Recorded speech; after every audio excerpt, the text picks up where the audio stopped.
आशिक Ashok Sharma official channel को बेल icon घंटी दबाकर सब्सक्राइब करें। जो भी ऑडियो वीडियो अपलोड करें आप लोगों तक जरूर पहुंचे।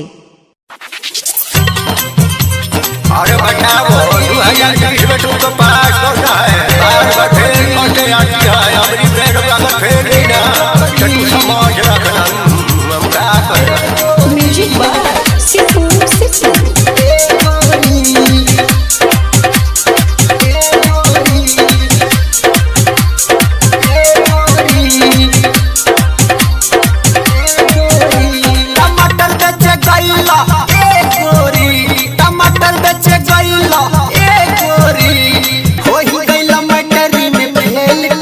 बेचे गईला ए गोरी वही गईला मटरी में फेल टमाटर बेचे गईला ए गोरी वही गईला मटरी में फेल टमाटर बेचे गईला ए गोरी। अरे सही से नहीं पड़े तो टमाटर ना बेच गिरा बेटा।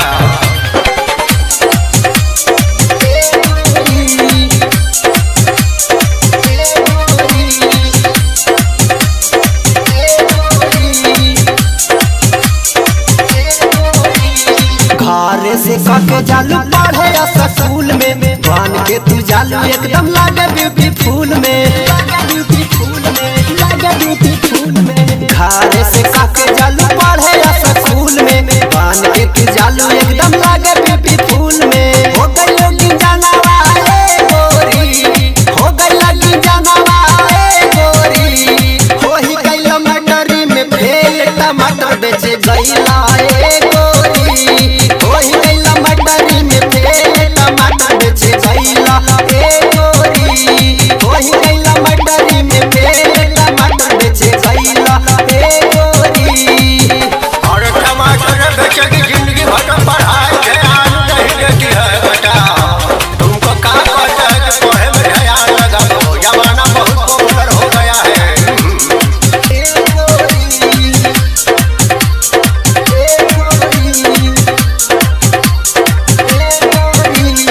रोज रोज आशक किताब लेके जालू कवना यारावा से रोज बतियालू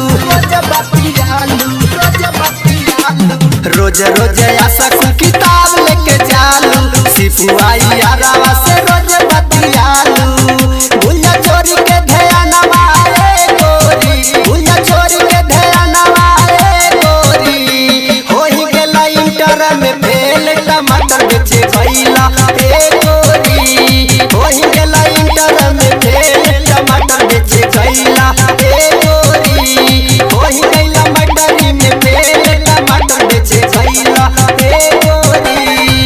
महंगाई के जमाना में पढ़ने में ध्यान नहीं देगी तो जिंदगी भर ऐसे ही रह जाएगी। टमाटर बेचे समझती है ध्यान दो। Music by Sidhu Sidhu. अपने से कहेला पढ़ाई हमर फिट ह कहेला राकेश भाई एकदम सुपर हिट ह। और अपने से पढ़ाई करने में काम चलेगी रे। अपने से कहेला पढ़ाई हमर फिट ह कहेला के मिथुन विक्रम एकदम सुपर हिट ह।